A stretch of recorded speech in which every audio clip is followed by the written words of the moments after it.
கிராமத்து ஸ்டைலில் கறி குழம்பு எப்படி வைக்கலான்னு பார்க்கலாம். நாங்கள் 1 kg மட்டனுக்கு செய்கிறோம். ஃபஸ்ட்டு எண்ணெய் ஊற்றி வெந்தயம், சோம்பு, ஆல் ஸ்பைசஸ் போட்டுட்டு வெங்காயம் போட்டு கோல்டன் ப்ரௌன் ஆகிற வரைக்கும் வதக்கி எடுத்துக்கோங்க. எடுத்துகிட்டு கருவேப்பிலை, இஞ்சி பூண்டு பேஸ்ட் போட்டுட்டு பச்சை வாசனை போகிற வரைக்கும் வதக்கி எடுத்துக்கோங்க.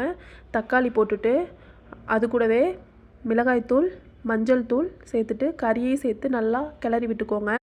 கிளறி விட்டுட்டு உப்பு சேர்த்து ஒரு செம்பு தண்ணி சேர்த்து அதை மூடி போட்டு ஒரு 4 விசில் விட்டு எடுத்துக்கோங்க.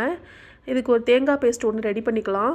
ஃபஸ்ட்டு கடாயில் எண்ணெய் ஊற்றி கசகசா, பூண்டு, முந்திரி, பாதாம், தேங்காய் இதெல்லாம் சேர்த்துட்டு நல்லா வதக்கி எடுத்துக்கோங்க. நாங்கள் தேங்காய் அதிகமாக சேர்க்குறோம். இது எங்களுக்காக 1 kg மட்டன்கிறதுனால இவ்வளோ சேர்த்துருக்கோம். நீங்கள் கம்மி பண்ணிக்கலாம். இதை மிக்சர் ஜாரில் மாற்றி அரைச்சி கிரைண்ட் பண்ணி எடுத்துக்கோங்க. எடுத்துகிட்டு இப்போ கறி வெந்துருச்சு. இதில் வந்து மல்லித்தூள் 3 ஸ்பூனு, சீரகத்தூள் 3 ஸ்பூனு, சோம்புத்தூள் 3 ஸ்பூன் 2 ஸ்பூன் சேர்த்துட்டு அதை நல்லா கிளறி விடுங்க.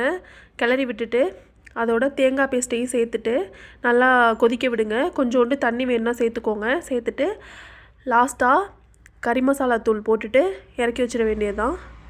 இது கிராமத்து ஸ்டைலில் ரொம்பவே சூப்பராக இருக்கும். இந்த வீடியோ பிடிச்சிருந்துச்சுன்னா இதுக்கு லைக் பண்ணுங்கள், கமெண்ட் பண்ணுங்கள், ஷேர் பண்ணுங்கள், சப்ஸ்கிரைப் பண்ணுங்கள்.